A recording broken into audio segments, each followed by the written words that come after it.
morning, everyone. I'm Natalia Zukerman here with Wake Up with the Consciousness Cafe. You can sip your coffee. Cheers. Good morning. This is part of SoulCall Ministries, and it is my honor and pleasure to be here today with my friend Betsy Damon, who is like Snuffleupagus to me in a lot of ways. When I first moved out to the Bay Area in 1997, I joined a women's artist group called No Limits that Betsy Damon started, a national network of women artists, which is still in existence today, founded on the truth that artists and relationships create social and environmental change. Absolutely. And what we do in this group is Totally. dismantle systems and understand systems of oppression and support one another as artists.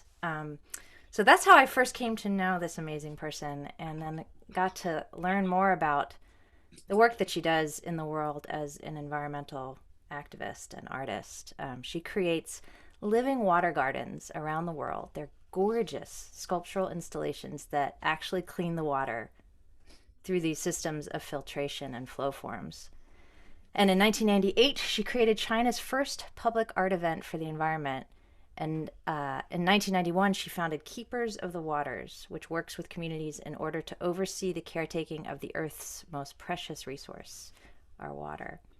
So I just wanted to read this quote that I found that you said, which is not a rarity. Diamonds fall out of this woman's mouth.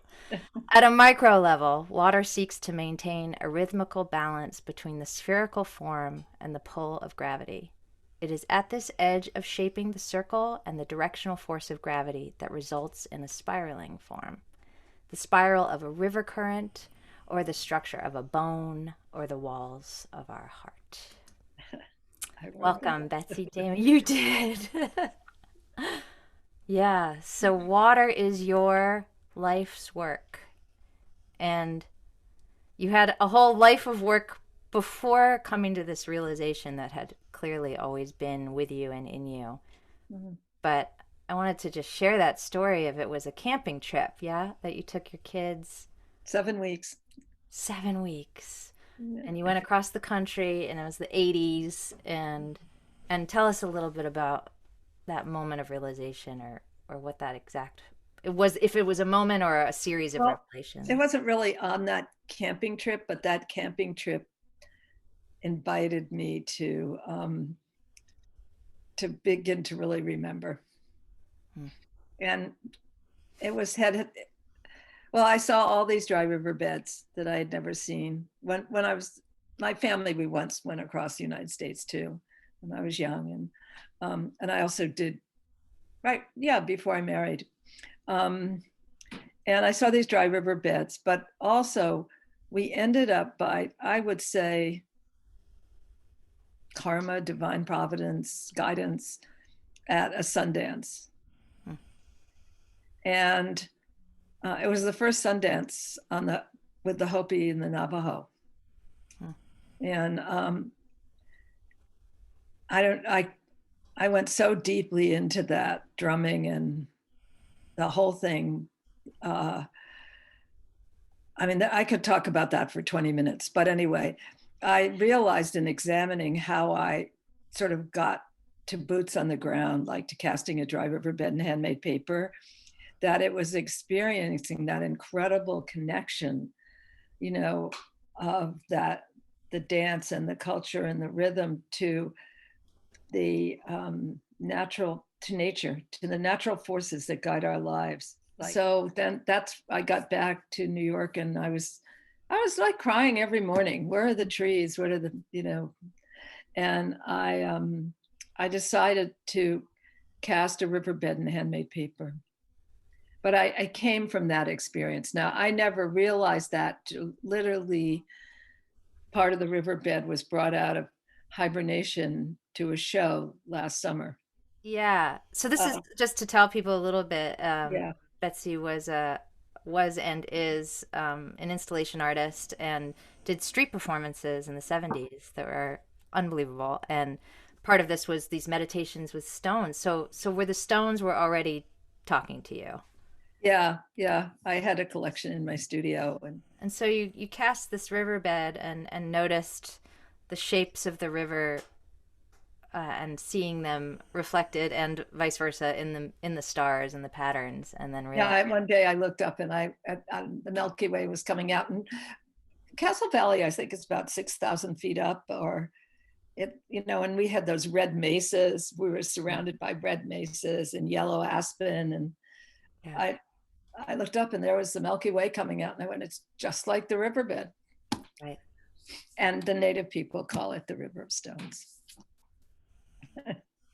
And so So you realized you were a keeper of the water, and I didn't realize it at that moment, but after a few years of learning about water, I decided to, say we've all got to be keepers of the water. So yeah, water's the singular creative force that we have. yeah, We may think it's our brain or something, but that brain up there is 80% water. This heart down here is the same, or 78%, or something like that. It's water. Water is the singular, unbelievable, powerful, creative force, period. So Keepers of the Waters came out of me trying to figure out, well, if my life is committed to water, what am I going to make? hmm, And I tried things like I carved rock so it looked like the water had carved it, and I did it. It was good. And I put paper out in the weather and saw what happened, but none of that satisfied me.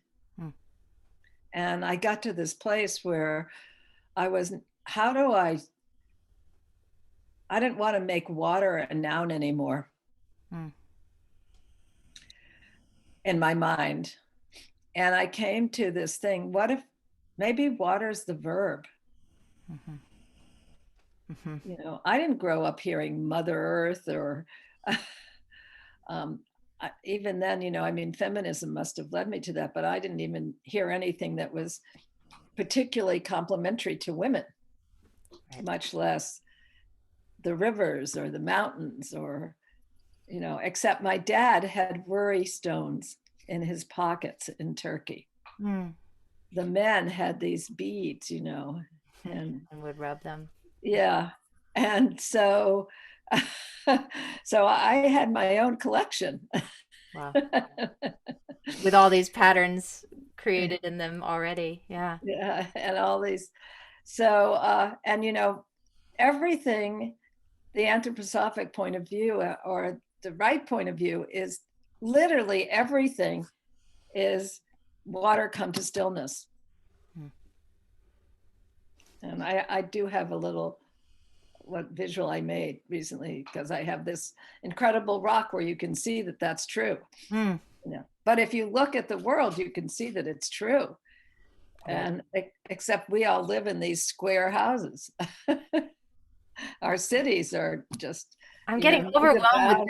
this thought to ask you, what do you do with the knowledge that are you in constant frustration that it's you know this, you've taught it, you have this ability, we as humans have this innate ability to interact correctly with this element and bring it forth in the way that it wants to flow. And you've created these living water parks that why are they not everywhere? Everywhere.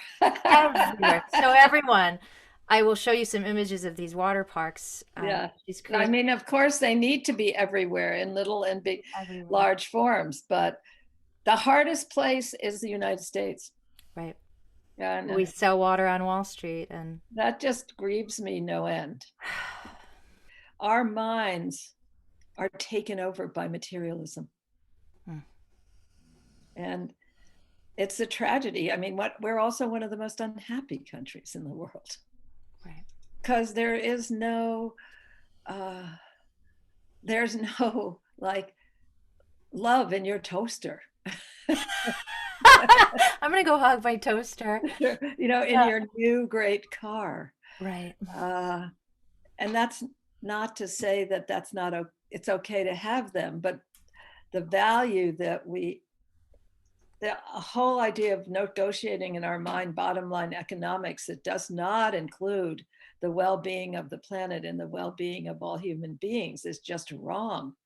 Yeah. But cities are not planners. They're not, they're like, I was an artist at 300 people at a conference under the Bloomberg administration for the environment. And almost no one talked about the environment. And when they did, it was all,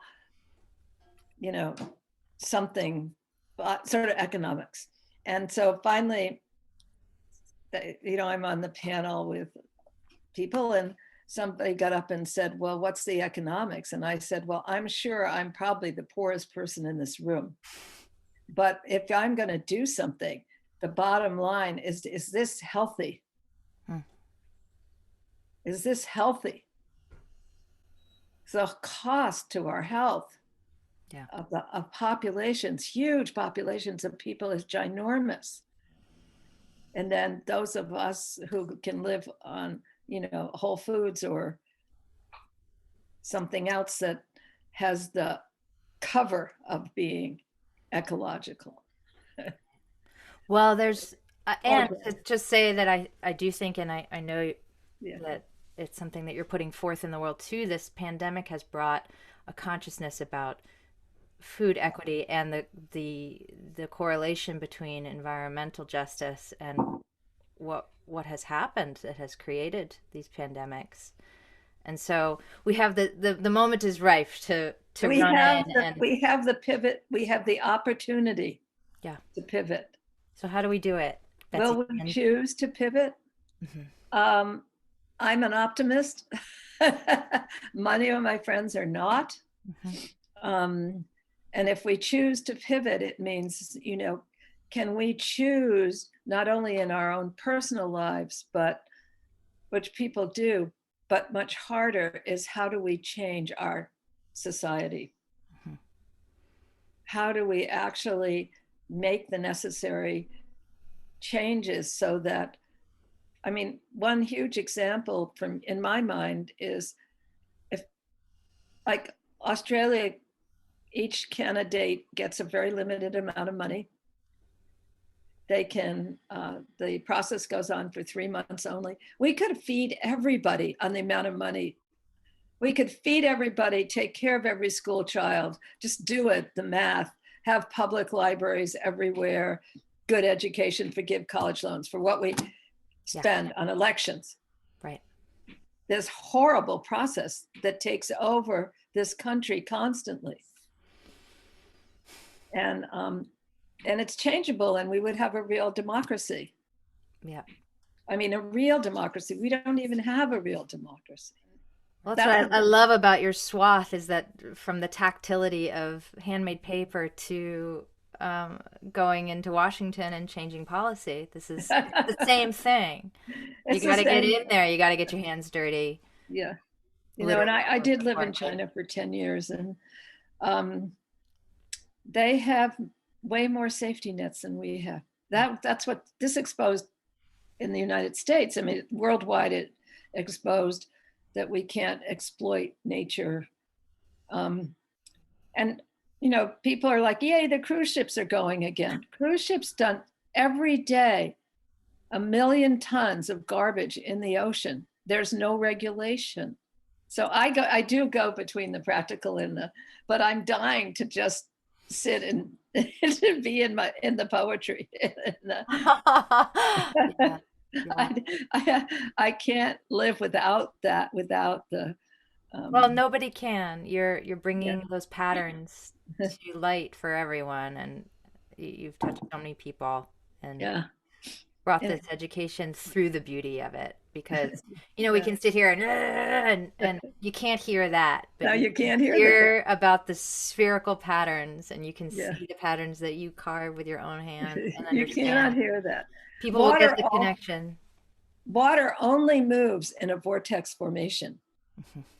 There is no such thing as a straight line in water. Mm-hmm. There's absolutely no such thing. So architects who create a reflecting pond for their great big gorgeous glass box are no. is there something individuals can do with just stones? Can you put stones to make a filtration pattern? And is this something that you Absolutely. teach through Keepers of the Go Water? watch it. Go out there and try your own experiments. Yeah. Um, also find out what the quality of the water is. Yeah. And then if it's not a good quality, find out why not. It's often why not just from people using too many chemicals in their lawns.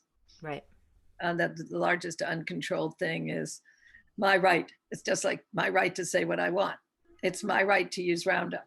Right. It's my right. No, we don't have we need to invite a real collective consciousness. Mm-hmm. And now I'm talking with two, probably more museums about they're hosting this collective process as my art. And they'll have real, like, they're making it very real.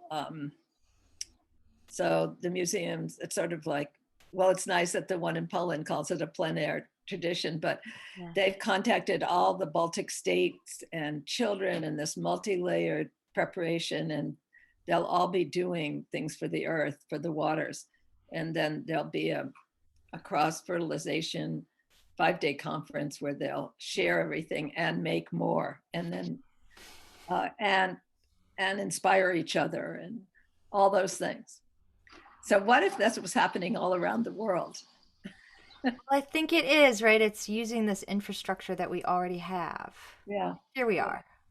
So, I've heard you talk about turning a museum inside out. Like, what are we doing walking around these hallowed hallways that are impenetrable, and women have never been represented and people of color have never been represented? So take that idea, and here's this riverbed you have that you've laid your own work into, and it gets disseminated so more people can understand. Yeah. So right. So far there's 5 projects that are starting. What can we do? How can we know more, and how can we help? How can it's so exciting. Yeah. It's so exciting. So keepersofthewaters.org, that's where people should go. And yeah, and we have PayPal, and you Yeah. can join on and get newsletters and find out what's happening. But right now, yes, I'm trying to get more outspoken about, please help. The waters need you, yeah. and we know where to do it. But also just with your own yard, you Yeah. know, don't use fertilizers. Bees don't like them. Right. Rain barrel collection, right? Unless they're organic. Yeah. Plant trees everywhere and join a tree planting. We humans are 100% dependent on trees. If you read it, we were able to evolve because of the trees. Yeah. That were the first, they negotiate the environment for us, the air quality. And when you're with the water, don't ever just flick a garbage in it or like, and all the plants beside your rivers help to clean. Right. If it looks a little messy, enjoy it.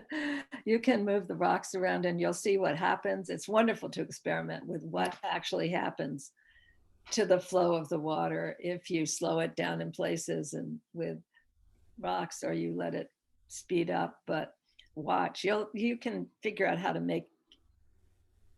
to assist. Mm-hmm. So Betsy, I could keep you for days. Thank you so much for spending some time. Well, thank you so much. I didn't say that in the beginning, but I'll say it now and you can copy it. That it's really good to be with you. Always. Just such a light. Thank you so much. We'll say goodbye to our audience, and then I'll keep you for one more second. But Goodbye. Bye, everyone. Thank you so much to Betsy Damon.